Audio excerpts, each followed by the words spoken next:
이정헌 위원님 질의해 주십시오. 네, 서울 광진구갑 국회의원 이정헌입니다. 국민권익위원회는 국민의 권익 침해를 막아야 합니다. 부패 행위도 앞장서서 막아야 되고 공익신고자를 보호해야 합니다. 그런데 공익신고자를 제대로 보호하지 않으면서 결국 공익신고자들이 스스로 본인들의 이름을 세상에 알리는 상황까지 놓이게 됐습니다. 공익신고자의 목소리를 외면했습니다. 과연 이 같은 권익위원회가 도대체 왜 필요한지 모르겠습니다. 부패방지 주무기관으로서의 자격이 없다고 생각합니다. 저는 국민권익위원회가 정말 부끄러움을 느껴야 한다고 봅니다. 탁동삼 방심이 명예훼손 분쟁조정팀 연구위원께 좀 질문 드리겠습니다. 발언석으로 나와주시기 바랍니다. 네. 민원 사주를 제보하셨군요. 용기가 필요했을 것 같습니다. 예, 뭐 저도 월급을 받는 직장인이다 보니까 좀 용기가 필요했습니다. 네. 관련 인터뷰 내용을 좀 보니까 인간적인 고민이나 가족에 대한 생각이 없었다면 거짓말일 거다. 비리를 폭로한다고 하더라도 영화처럼 모든 게 해결되고 해피엔딩이 되는 것도 아니지 않나라는 말씀을 하셨군요. 지금도 해피엔딩으로 끝나지 않을 거라고 하는 불안감이 크십니까? 네, 뭐 현재 어떤 조사하는 진척이 없고 경찰의 수사와 압수수색은 계속 진행 중이기 때문에 희망적인 상황은 아니라고 생각합니다. 네, 청부 민원 사주 의혹을 받고 있는 류일임 방심위원장에 대한 조사와 수사는 제대로 이루어지지 않고 있는 반면에 공익신고자를 색출하기 위한 압수수색이 2차례 실시되는 등 압박이 계속되고 있기 때문인 거죠? 네, 맞습니다. 네, 최근에도 압수수색이 진행되지 않았습니까? 압수수색의 그 정도에 대해서 어떻게 평가하십니까? 굉장히 지나쳤다라고 하는 그런 목소리도 좀 나오는 것 같습니다. 어땠습니까? 9월 10일에 제가 아침에 6시 30분에 집에서 출근을 하는데 6시 30분에 현관문을 열고 한 발자국 나가자마자 수사관 4명이 저를 붙잡고 저에 대한 신체 압수수색을 시작했습니다.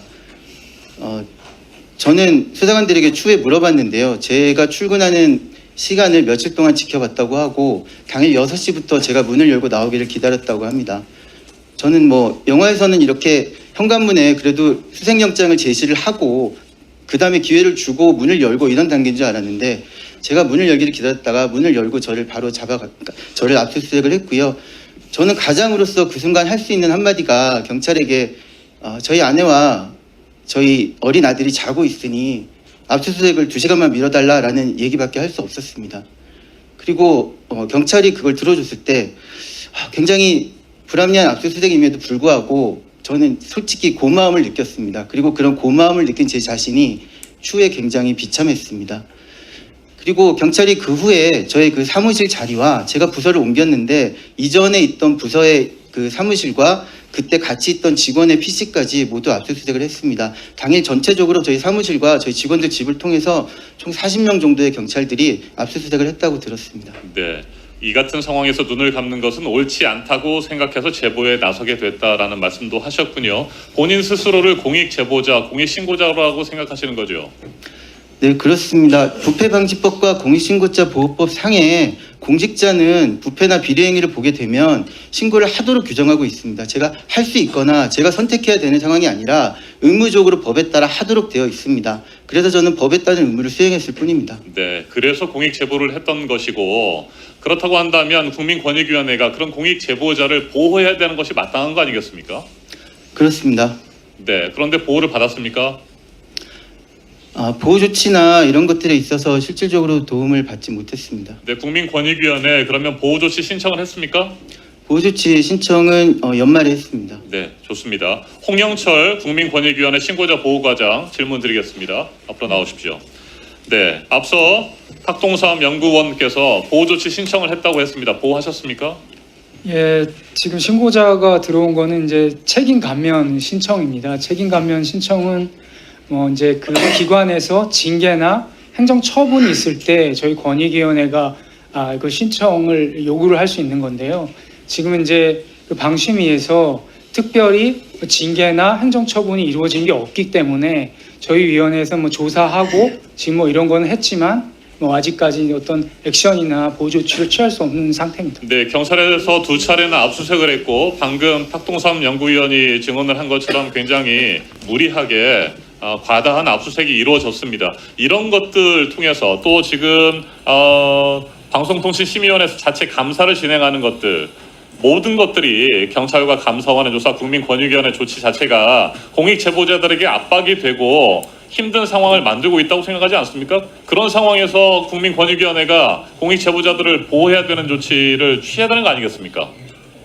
근데 이제 그 신고자분들께서 들어오신 것이 책임 감면 요청이기 때문에 저희가 이제 그 책임 감면에 대해서는 그 어떤 액션이 있어야 책임 감면을 요구하는 것들은 결국은 이제 징계를 받거나 어떤 처분이 있어야 저희가 법에 따라서 그걸 요구할 수 있습니다.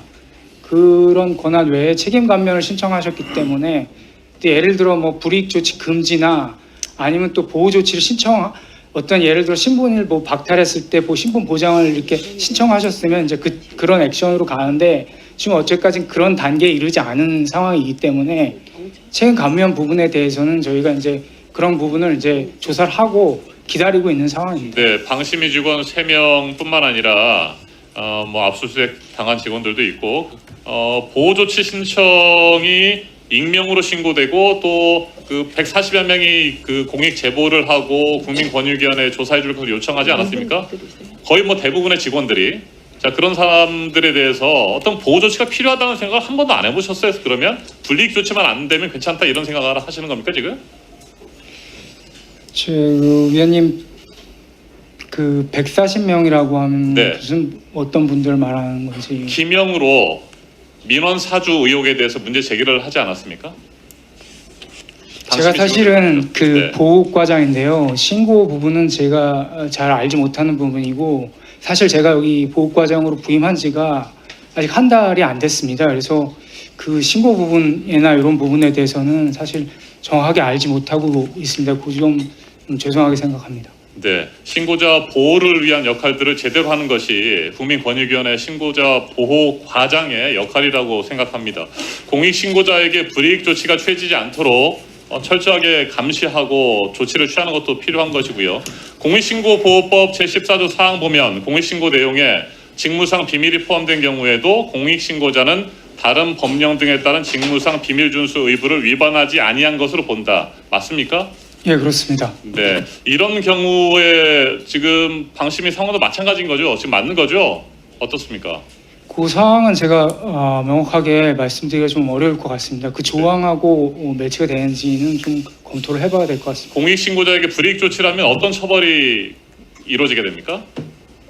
공익신고자에 대해서 이제 불이익 조치의 어떤 내용에 따라서 뭐 예를 들어 비밀 보장 의무 위반, 그 다음에 신분 보장 의무 위반, 그 조치에 따라서 법령에 좀 차등적으로 적용되어 있습니다. 네, 해고라든지 징계, 뭐 전보 이런 거에 대해서 3년, 뭐 2년 정도 뭐 네, 또 네, 형이 그렇습니다. 주어지는 상황이 만들어진 거죠.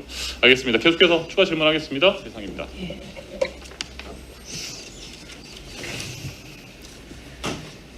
이준석 위원님 질의해 주십시오. 예, 개혁신당 이준석입니다. 총장님 한번 먼저 여쭤보겠는데요. 이게 방심